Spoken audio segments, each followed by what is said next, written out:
ओम शांति। 6 सितंबर 2023 बाबा के महावाक्य। मीठे बच्चे, सर्विस का शौक रखो, विशाल बुद्धि बन सर्विस की भिन्न भिन्न युक्तियां निकालो। जो बातें बेगर अर्थ हैं उन्हें करेक्ट करो। प्रश्न। आत्मा जो अजामिल जैसी गंदी बन गई है, उसको साफ करने का साधन क्या है? उत्तर। उसे ज्ञान मान सरोवर में डुबो दो। अगर ज्ञान सागर में डूबे रहे तो आत्मा की मैल साफ हो जाएगी। प्रश्न। ब्राह्मणों के लिए सबसे बड़ा पाप कौन सा है? उत्तर। ब्राह्मण अगर बाप की आज्ञा न माने तो यह बहुत बड़ा पाप है। बाप की पहली आज्ञा है, तुम मुझे निरंतर याद करो। लेकिन बच्चे इसमें ही फेल हो जाते हैं। फिर माया कोई न कोई विक्रम करा देती है। गीत। छोड़ बिधे आकाश सिंहासन। ओम शांति। बच्चों की बुद्धि में क्या आता है? कौन आया है? बाप, टीचर, सतगुरु। मात पिता अक्षर तो जरूर चाहिए। मात पिता अक्षर भारत में प्रचलित है। तुम मात पिता, पीछे तुम कह सकते हो बाप दादा। वैसे तो मात पिता में बाप दादा आ जाता है, परंतु नहीं। यह समझाने का तरीका है, क्योंकि बाप है, माँ भी जरूर चाहिए। अब माता पहले कौन है?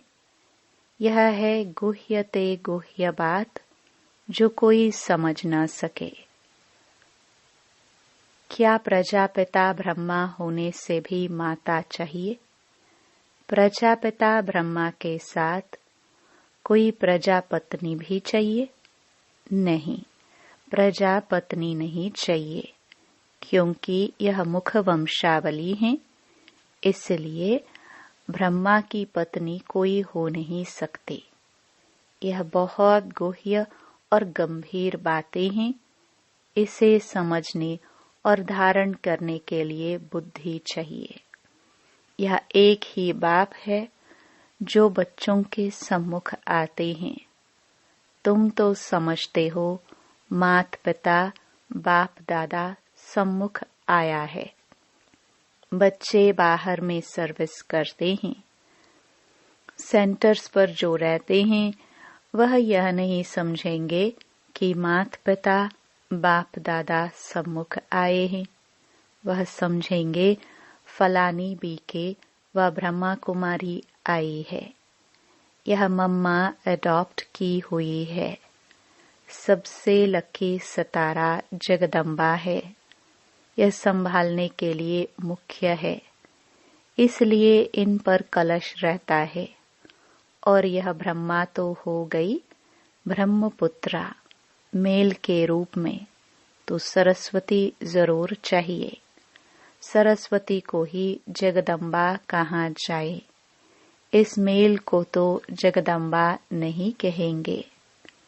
यह बड़ा अच्छा राज है जो कोई भी गीता भागवत में नहीं है। शास्त्रों में कहानियां बैठ लिखी हैं। 5000 वर्ष पहले व 2500 वर्ष पहले क्या हुआ था, सो बैठ लिखते हैं। वह नाम रूप देश काल तो कुछ है नहीं। नाटक भी अनेक प्रकार के बनाते हैं। यह बाप बैठ सम्मुख अच्छी रीति समझाते हैं कि बच्चे हर एक बात को पूरा समझ जाए। इन गीतों में भी कई बिगर अर्थ अक्षर है। अब आकाश तत्व तो यह है, इसमें तो हम बैठे हैं। जैसे पारलौकिक बाप को सब याद करते हैं, वह कोई आकाश तत्व से आते नहीं है। अगर श्री कृष्ण की आत्मा कहे, वह तो यहाँ ही है। सब मुख्य मुख्य आत्माएं, धर्म स्थापक आदि यहाँ ही है। श्री कृष्ण की आत्मा भी 84वें जन्म में यहाँ ही है। उनकी आत्मा को तो बुला न सके, यह परमपिता परमात्मा को बुलाया जाता है कि आओ, अपना महतत्व निर्वाण धाम छोड़कर वहां से आओ। तुम आत्माओं का सिंहासन तो महतत्व है। आकाश में तो तुम जीवात्माएं रहती हो। यह मांडवा है खेल चलने का। जब गीता सुनते हो, दिल में आपे ही करेक्ट करते जाओ। यह तो जिन्होंने नाटक बनाए हैं, उन्होंने ही फिर गीत बनाए हैं। फिल्म शूट करने वालों को भी समझाना चाहिए। इसमें बड़ी विशाल बुद्धि चाहिए। बाबा राय देते हैं सर्विस करने के लिए। यह ड्रामा जिसने बनाया है, उन्हें समझाना चाहिए, उनसे मिलना चाहिए, इतनी समझ चाहिए। बाप तो डायरेक्शन देंगे। बाप को तो जाकर नहीं पूछना है। बाप तुम बच्चों को डायरेक्शन देंगे, ऐसे ऐसे करो, श्रीमत पर चलो। गीत वास्तव में धरती यह भारत खंड है। भारत में ही उनका आना होता है। भारत ही उनका बर्थ प्लेस है। सभी उस निराकार फादर को ही बुलाते हैं। श्री कृष्ण तो सबका फादर नहीं है। और मुरली जो दिखाते हैं, वह कोई काठ की तुतारी तो नहीं है जो श्री कृष्ण के हाथ में देते हैं। मुरली तो वास्तव में ज्ञान की है। गॉडेस ऑफ नॉलेज सरस्वती को कहते हैं। राधे को नहीं कहेंगे, श्री कृष्ण को भी नहीं कहेंगे। यह तो जोड़ी है बाप और बच्चे की। सरस्वती को कहा जाता है गॉडेस ऑफ नॉलेज। तो जरूर प्रजापिता ब्रह्मा, ब्रह्मपुत्रा भी गॉड ऑफ नॉलेज होना चाहिए। लेकिन ब्रह्मा के लिए तो गाया नहीं जाता। गॉड इज नॉलेजफुल कहा जाता है। ब्रह्मा नॉलेजफुल नहीं, गॉड इज नॉलेजफुल। परमपिता परमात्मा ज्ञान सागर है, तो जरूर अपने बच्चों को ज्ञान देंगे। पहले पहले इनमें प्रवेश कर इन द्वारा दूसरों को देते हैं। इनमें सब लकी सितारे आ जाते हैं। ज्ञान सूर्य, फिर ज्ञान चंद्रमा, यह ब्रह्मा हुए। फिर चाहिए ज्ञान चंद्रमा के नजदीक एक सितारा, जो चंद्रमा के सामने खड़ा रहता है। यह बहुत तीखा होता है। उनको ज्ञान लकी सितारा कहेंगे। उनका नाम सरस्वती रखा हुआ है। सरस्वती बेटी हो गई ना। यह तो बाप भी हुआ, बड़ी नदी भी हुई। बहुत बड़ी नदी है। यह नदियों का मेल सागर में होता है। सागर और नदियों का मेला होता है। सरस्वती भी सागर में मिलती है। उनका मेला नहीं लगता है। मेला ब्रह्मपुत्रा नदी का लगता है। यह नदी वंडरफुल है, मेल है। नदी तो फीमेल को कहा जाता है। यह गुह्य राज बहुत समझने लायक है, परंतु यह बातें पहले पहले कोई को नहीं बतानी चाहिए। पहले तो लौकिक माता पिता पारलौकिक माता पिता का राज समझाना चाहिए। लौकिक माता पिता से अल्पकाल क्षण भंगुर सुख का वर्षा मिलता आया है, यह तो पक्का याद रहना चाहिए। दूसरा कोई दो बाप का राज समझा ना सके, वह तो जानते ही नहीं। गाते हैं तुम मात पिता, अब पिता सर्वव्यापी है तो माता कहाँ गई, यह समझने की बात है ना। मात पिता चाहिए ना। मात पिता कहाँ जाता है, निराकार को, परंतु यह समझते नहीं कि इनको मात पिता क्यों कहा जाता है, वह तो गॉड फादर है। फिर कहते हैं एडम और ईव, एडम ही ईव है, यह नहीं समझते। प्रजापिता ब्रह्मा वही फिर माता हो जाती है। एडम और ईव अथवा आदम बेबी कहते हैं, परंतु अर्थ नहीं समझ सकते। बच्चे समझ सकते हैं आदम बेबी वास्तव में यह है, बेबी सो आदम है। इनको बेबी आदम दोनों कह देते हैं, वह तो है बाप। यह बड़ी पेचीली बातें हैं। भारत में गाते भी हैं तुम मात पिता, ऐसे ही सुनी सुनाई पर गाते रहते हैं, अर्थ कुछ नहीं समझते। सतयुग को बहुत दूर ले गए हैं, लाखों वर्ष कह देते हैं, लौंग लौंग भी कितना। कहानी तो नजदीक की ही सुनाई जाती है। तुम समझा सकते हो लॉन्ग लॉन्ग एगो यानी 5000 वर्ष पहले इस भारत में देवी देवताओं का अखंड अटल सुख शांतिमय राज्य था, और कोई राज्य नहीं था। यह अक्षर कोई विद्वान आचार्य कह नहीं सकते। देवी देवताओं का राज्य था।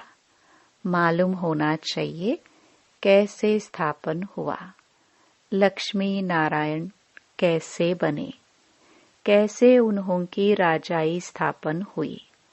उनके पहले तो कलयुग था, बरोबर कलयुग का अंत अब है, और कलयुग के बाद फिर सतयुग होगा।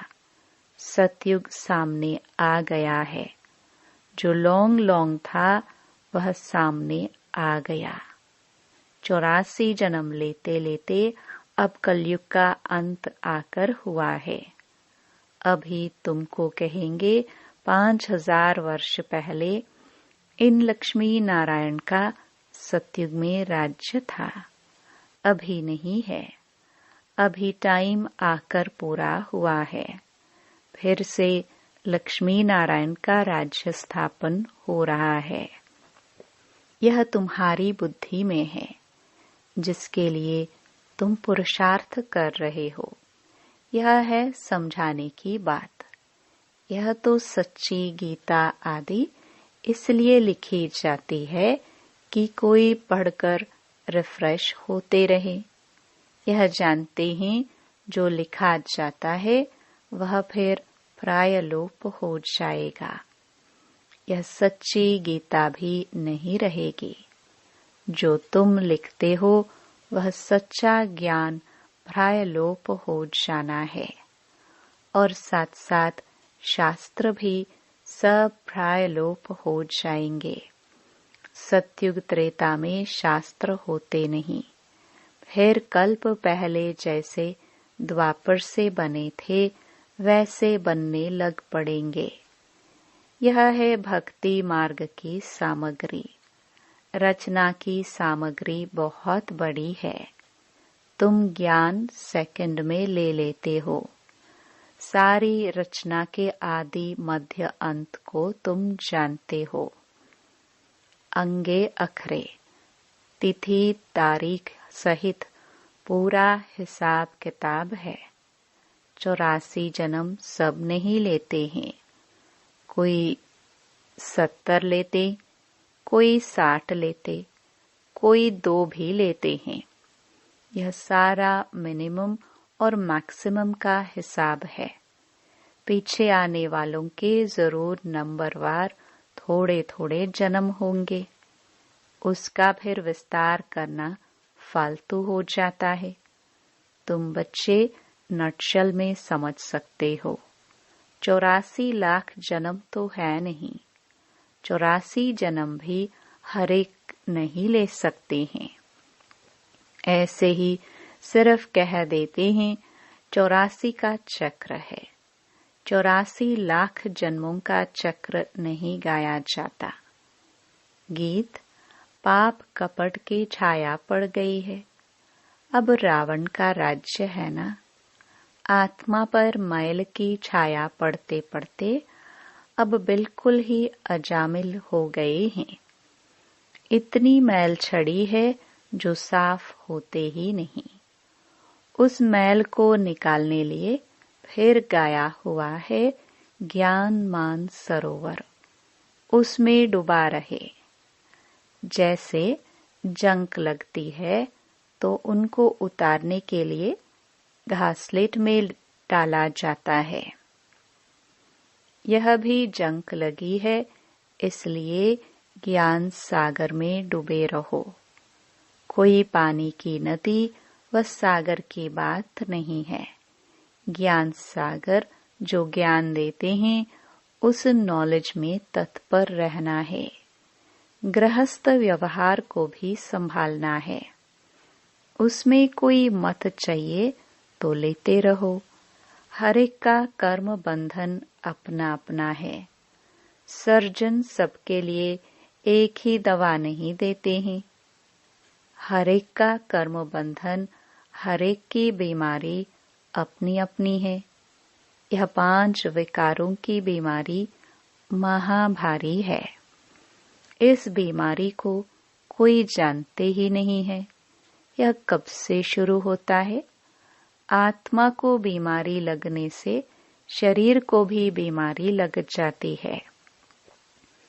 आत्मा में दुख पड़ता है तो शरीर में भी पड़ जाता है। यह बातें शास्त्रों में नहीं है। वह तो भक्ति मार्ग का भक्ति कांड है। भक्ति का भी बाबा ने बताया है कि पहले होती है अव्यभिचारी भक्ति, फिर रजोगुणी व्यभिचारी भक्ति, फिर व्यभिचारी तमोगुणी भक्ति। जैसी जैसी भक्तों की अवस्था वैसी भक्ति भी हो जाती है। ज्ञान भी ऐसे उतरता है। पहले 16 कला, फिर 14 कला, फिर 12 कला। प्रारब्ध जो बनती है वह फिर उतरती जाती है। तुम बच्चे जानते हो यह कमाई है।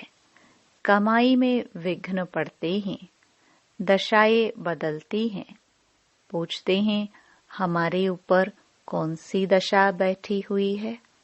फिर वह लोग बतलाते हैं इस सच्ची कमाई में भी बच्चों पर दशाएं बैठती हैं। कोई पर राहु की दशा बैठती है, काला मोह कर लेते हैं।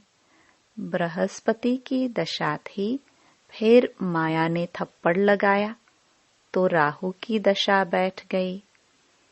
काम में गिरा और फट से राहु का ग्रहण लगा। ताला बंद हो जाता है। यह है गुप्त कड़ी सजा। वह फिर कभी कह नहीं सकेंगे कि भगवान वाच काम महाशत्रु है। सन्यासी भी काम महाशत्रु के कारण ही स्त्री को छोड़ चले जाते हैं। यह भी निवृत्ति मार्ग की पवित्रता भारतवासियों के लिए अच्छी है। भारतवासी ही पवित्र से अपवित्र बनते हैं, तो उन्हों को थमाने के लिए यह सन्यासी हैं। मरम्मत के लिए यह पवित्रता है। पवित्रता की ताकत से ही सृष्टि इतनी चलती है। अभी तो वे भी पतित बन पड़े हैं, तुम्हें उनकी भी सर्विस करनी है। सर्विस का तुम बच्चों को बहुत बहुत शौक रहना चाहिए। बेकायदे कोई भी चलन नहीं चलनी है। भल पुरुषार्थी हो, संपूर्ण तो कोई नहीं बना है। कुछ न कुछ पाप होते रहते हैं। बाप की आज्ञा न माना यह भी बड़ा पाप है। बाप का फरमान है, निरंतर मुझे याद करो।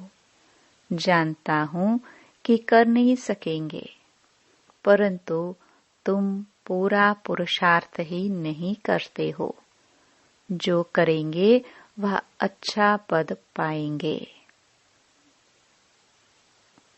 अच्छा, मीठे मीठे सिखिलदे बच्चों प्रति मात पिता बाप दादा का याद प्यार और गुड मॉर्निंग।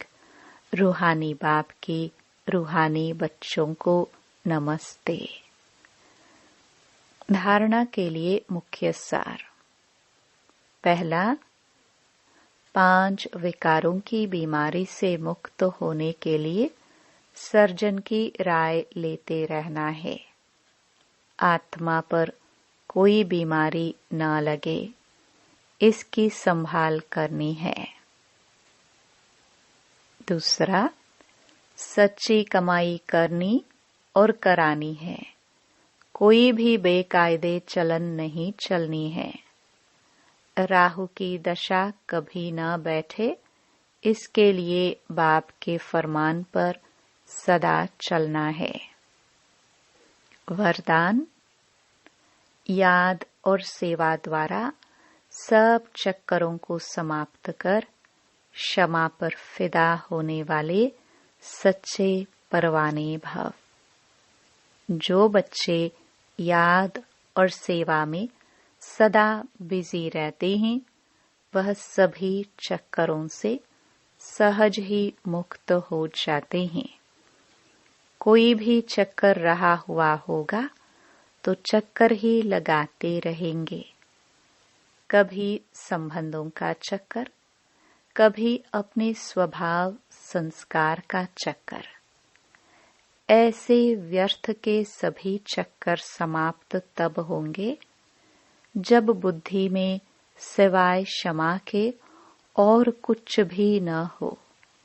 क्षमा पर फिदा होने वाले क्षमा के समान बन जाते हैं। ऐसे फिदा होने वाले अर्थात समा जाने वाले ही सच्चे परवाने हैं। स्लोगन, जो सच्चे पारस बने हैं उनके संग में लोहे सदृश आत्माएं भी सोना बन जाती हैं। ओम शांति।